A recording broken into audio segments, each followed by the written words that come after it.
یہاں ایک بات رہ گئی کہ اللہ تعالیٰ نے فرشتوں سے کہا کہ تم سجدہ کر لو، اور انہوں نے سجدہ کر لیا۔ ابلیس کو تو کہا نہیں ہے۔ اس کا جواب سورۃ اعراف میں ہے اور سورۃ صاد میں ہے، وہاں ہے اذ امرتک، میں آپ کو کہہ چکا ہوں۔ قرآن کریم میں اذ امرتک آ چکا ہے کہ اللہ تعالیٰ نے ابلیس کو کہا میں آپ کو بھی سجدے کا کہہ چکا ہوں۔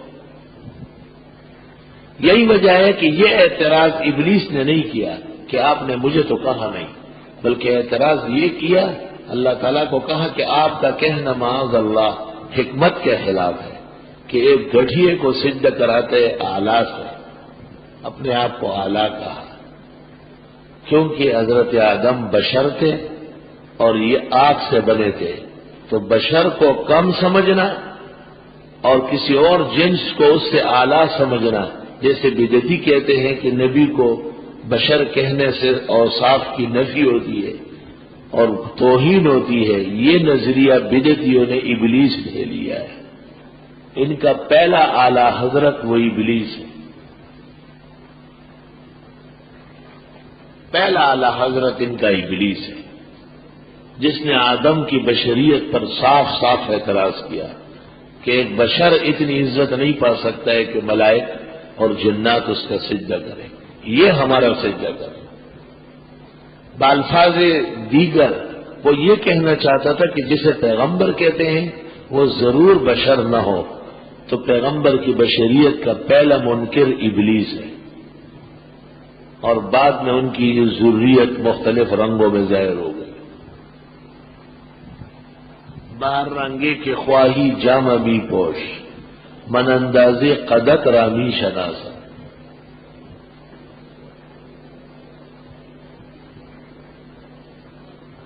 دوسری بات یہ کہ جب ملائک جیسے مقدس مخلوق نے معافی مانگی اور سجدہ کر لیا اور اللہ ان سے راضی ہوا، تو یہ کم وقت بھی سجدہ کر لیتا نا، نہیں سمجھتا تو ملائک جیسے مقدس مخلوق کی تقلید کر لیتا۔ اس نے کہا تقلید تو حرام ہے، 3 طلاق کے بعد حلالے کو حرام کہتے ہیں، پھر عمر بھر زنا کرواتے ہیں، پھر 4 ائمہ متفق اور صحابہ کہ 3 طلاق جس طرح بھی واقع ہو وہ 3 ہے۔ تو پتہ چلا کہ اگر ابلیس ملائک کو دیکھ کر سر جھکا لیتا تو عمر بھر کی لعنت سے بچ جاتا۔ تو پہلا غیر مقلد بھی دنیا کے اندر ابلیس ہے۔ آیات سے پتہ چلتا ہے کہ اصلاً یہ دونوں ایک ہیں، ان کی بدعت اور رنگ کی ہے اور ان کی بدعت اور رنگ کی ہے۔ جن بزرگوں نے غیر مقلدوں کو ان کے مقابلے میں احون کہا ہے، بہت کمزور بات کہی ہے۔ جس آدمی نے اہل حدیثوں کو علماء حق میں شامل کیا ہے وہ خود جا کے غیر مقلد ہو گئے، یہ پہلی سزا مل گئی، ذالک عذاب الادنی ولعذاب الآخرۃ اکبر لو کانوا یعلمون۔ تو پہلا وہ شخص جس نے انبیاء کی بشریت کو عظمت کے منافی کہا ہے وہ ابلیس ہے، اور پہلا وہ شخص جس نے پاک مخلوق کی اتباع نہیں کی اور ان کی تقلید سے روگردانی کی ہے اور عمر بھر کا لعنتی ہوا ہے، وہ بھی ابلیس ہے۔